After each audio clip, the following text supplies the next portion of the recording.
বছরের সবচেয়ে বড় উৎসব ঈদ, আর এই সময়টাতেই সিনেমার গান থাকে আলোচনার কেন্দ্রবিন্দুতে। কিন্তু 2026 সালের ঈদে ঘটেছে একেবারেই ভিন্ন কিছু। সিনেমার গান নয়, একটি নাটকের গান দখল করেছে সব আলো।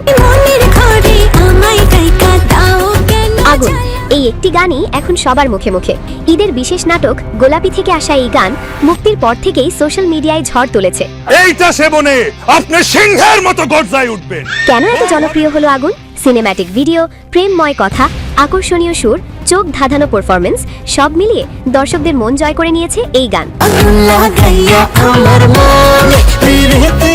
কণ্ঠ দিয়েছেন ইমরান মাহমুদুল, কণা, কথা লিখেছেন রবিউল ইসলাম জীবন, সুর ও সঙ্গীত ইমরান নিজেই, ভিডিও নির্মাণ করেছেন সৈকত রেজা, পারফর্ম করেছেন তৌসিফ মাহবুব, তানজিন তিশা, নাটক পরিচালনা করেছেন রুবেল হাসান।